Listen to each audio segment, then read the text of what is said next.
Hello നമസ്കാരം എല്ലാവർക്കും കവീസ് kitchen പാർട്ണറിലേക്ക് സ്വാഗതം. ഇന്ന് നമ്മൾ ഒരു അടിപൊളി വടയാണ് ഉണ്ടാക്കാൻ പോകുന്നത്. ക്യാബേജ് വടയാണ് ഉണ്ടാക്കാൻ പോകുന്നത്. അതിന് ഞാൻ 2 കൈപ്പിടിയോളം ക്യാബേജ് നല്ല നീളത്തിൽ കനം കുറച്ച് അരിഞ്ഞെടുത്തിട്ടുണ്ട്. അതുപോലെ തന്നെ സവോള, ഒരു വലിയ സവോള നീളത്തിൽ തന്നെ അരിഞ്ഞെടുത്തിട്ടുണ്ട്. ഇത് വെച്ചിട്ട് നമുക്ക് ക്യാബേജ് വട തയ്യാറാക്കിയെടുക്കാം. വടയുടെ കൂട്ട് തയ്യാറാക്കാനായിട്ട് ഒരു ബൗൾ എടുത്തിട്ടുണ്ട്. അതിലേക്ക് നമ്മൾ ക്യാബേജ് ഇട്ട് കൊടുക്കാം. അതുപോലെ തന്നെ സവോള ഇട്ട് കൊടുക്കാം. ഇതിലേക്ക് ഒരു 4 പച്ചമുളക് നീളത്തിൽ അരിഞ്ഞതും കൂടി ചേർത്ത് കൊടുക്കണം. ഞാനിതിൽ പച്ചമുളക് ചേർത്ത് കൊടുത്തിട്ടുണ്ട് കേട്ടോ. ഇനി ഇതിലേക്ക് ഇഞ്ചി വെളുത്തുള്ളി പേസ്റ്റ് 1 സ്പൂൺ ചേർക്കണം. ഇതിലേക്ക് ഇഞ്ചി വെളുത്തുള്ളിയുടെ പേസ്റ്റ് 1 സ്പൂൺ ചേർത്ത് കൊടുക്കാം. ഇതിലേക്ക് ആവശ്യത്തിന് ഉപ്പ് ചേർത്ത ശേഷം ഈ കൂട്ട് നന്നായി തിരുമ്മിയെടുക്കണം.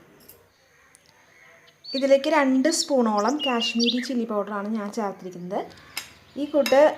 ഈ കൂട്ട് നന്നായി തിരുമ്മിയെടുത്തിട്ടുണ്ട് കേട്ടോ. കണ്ടില്ലേ, ഇതിലേക്ക് ഇതിൻ്റെ ജ്യൂസ് വരെ വന്നിട്ടുണ്ട്. അതുപോലെ നന്നായി കൈകൊണ്ട് തന്നെ നിങ്ങൾ തിരുമ്മിക്കോളൂ. നന്നായി തിരുമ്മിയെടുത്തിട്ടുണ്ട്.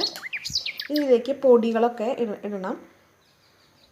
ഇതൊരു 10 മിനിറ്റ് ഇങ്ങനെ വെച്ചിട്ട് വേണം നമുക്ക് പൊടിയൊക്കെ ചേർക്കാൻ കേട്ടോ. ഇതിപ്പോൾ ഒരു 15 മിനിറ്റോളം കഴിഞ്ഞിട്ടുണ്ട്. ഇതിലേക്ക് നമുക്ക് പൊടികളൊക്കെ ആഡ് ചെയ്ത് കൊടുക്കണം. അതിന് ഞാനിവിടെ അളന്ന് വെച്ചിട്ടുണ്ട്. 1 കപ്പോളം കടലമാവ് കേട്ടോ, അത് ചേർത്ത് കൊടുക്കുക. അതുപോലെ തന്നെ അതേ അളവിൽ 1 കപ്പോളം മൈദമാവും ചേർത്ത് കൊടുക്കുക. ഇതിലേക്ക് ഒരു 1/2 സ്പൂണോളം കായത്തിൻ്റെ പൊടിയും അതുപോലെ തന്നെ 1/4 സ്പൂണോളം മഞ്ഞൾപ്പൊടിയും ചേർത്ത് കൊടുത്തിട്ടുണ്ട് കേട്ടോ. ഇനി നമുക്കിത് ആവശ്യത്തിന് ഉപ്പ് ചേർത്തിട്ട്, സവോളയിൽ നമ്മൾ ഉപ്പൊക്കെ ചേർത്തിട്ടാണ് മിക്സ് ചെയ്ത് വെച്ചിരുന്നത്. എന്നാലും ഇതിലേക്ക് പൊടികളൊക്കെ ചേർത്തപ്പോൾ ഉപ്പ് കുറവുണ്ടായിരിക്കും. ആവശ്യത്തിന് ഉപ്പ് കൂടി ചേർത്ത ശേഷം നന്നായി മിക്സ് ചെയ്യുക. മിക്സ് ചെയ്ത ശേഷം വെള്ളം ചേർത്ത് കൊടുക്കാം. നമുക്ക് ആദ്യം നമ്മൾ ഉപ്പും കൂടി ചേർത്തിട്ട് നന്നായി മിക്സ് ചെയ്തെടുക്കുക കേട്ടോ. ഈ സമയത്ത് വേണമെങ്കിൽ നിങ്ങൾക്ക് ഇതിലേക്ക് ആവശ്യമാണെങ്കിൽ മാത്രം, ഓപ്ഷനിലാണ്, ബേക്കിംഗ് സോഡ ചേർത്ത് കൊടുക്കാം. അതുപോലെ അല്ലെങ്കിൽ പെരിഞ്ജീരകം ചേർത്ത് കൊടുക്കാം കേട്ടോ. ഞാനിതിലേക്ക് പെരിഞ്ജീരകം 1/4 സ്പൂണോളം പെരിഞ്ജീരകവും അതുപോലെ ബേക്കിംഗ് സോഡയും ചേർത്തിട്ടുണ്ട് കേട്ടോ. ആവശ്യത്തിന് ഉപ്പും ചേർത്തിട്ടുണ്ട്. ഇനി നന്നായി മിക്സ് ചെയ്തെടുക്കണം.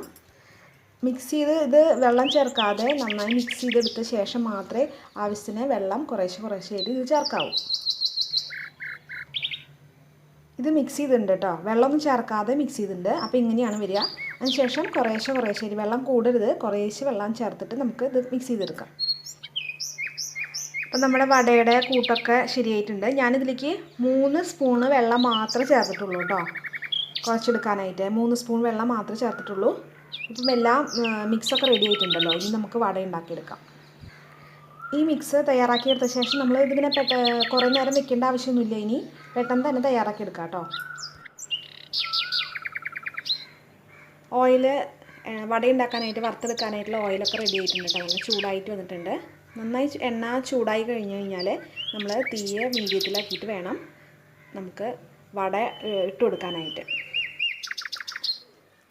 ഈ വട എങ്ങനെയാണ് ഉണ്ടാക്കണമെന്ന് വെച്ചാൽ ഇങ്ങനെ വട്ടത്തിൽ എടുത്തിട്ട് ബോളാക്കി എടുത്ത ശേഷം ഇങ്ങനെ പരത്തി കൊടുത്ത് നമ്മൾ ഉഴുന്നുവടയൊക്കെ ഉണ്ടാക്കില്ലേ, അതുപോലെ ഒരു തുളയൊക്കെ ഇട്ട ശേഷം ഇങ്ങനെ വേണം ഇട്ട് കൊടുക്കാനായിട്ട്, എണ്ണയിലേക്ക് ഇട്ട് കൊടുക്കാനായിട്ട്. കണ്ടില്ലേ, ഞാൻ ഇട്ട് കൊടുത്തിട്ടുണ്ട്. ഇനി മറ്റുള്ളതും ഓരോ വടകളായിട്ട് നമുക്ക് ഇട്ട് കൊടുക്കാം. കണ്ടില്ലേ, ഇതുപോലെ തന്നെ ഇങ്ങനെ റൗണ്ടാക്കി എടുത്തിട്ട് അങ്ങനെ തന്നെ എണ്ണയിലേക്ക് ഇട്ട് കൊടുത്താൽ മതി കേട്ടോ. ഞാൻ വടയൊന്ന് മറച്ചിട്ട് കൊടുത്തിട്ടുണ്ട് കേട്ടോ. കണ്ടില്ലേ, തീ എപ്പോഴും മീഡിയത്തിൽ വെക്കാനായിട്ട് ശ്രദ്ധിക്കണം കേട്ടോ. കൂടുതൽ ഫ്ലെയിമിൽ വെച്ച് കഴിഞ്ഞാൽ പെട്ടെന്ന് കരിഞ്ഞു പോകും, ഉള്ളിൽ വെന്ത് കിട്ടില്ല. അപ്പോൾ നമുക്ക് ബുദ്ധിമുട്ടാവും. അപ്പോൾ തീ മീഡിയത്തിൽ വെച്ചിട്ട് നിങ്ങൾ വറുത്തെടുത്താൽ മതി. വട ഞാൻ എണ്ണയിൽ നിന്ന് എടുത്ത് മാറ്റിയിട്ടുണ്ട് കേട്ടോ. കണ്ടില്ലേ, നല്ല ക്രിസ്പിനെസ്സും ഉണ്ട്, നല്ല ടേസ്റ്റുമാണ് കേട്ടോ. സവോളയുടെക്കാളും നല്ല ടേസ്റ്റ് ഈ ക്യാബേജ് വടയാണ്. അപ്പോൾ എല്ലാവരും ഉണ്ടാക്കി നോക്കണം കേട്ടോ. കണ്ടില്ലേ, ഇത്രയും മൊരിവ് മതി. ഉള്ളൊക്കെ നന്നായി വെന്തിട്ടുണ്ട്.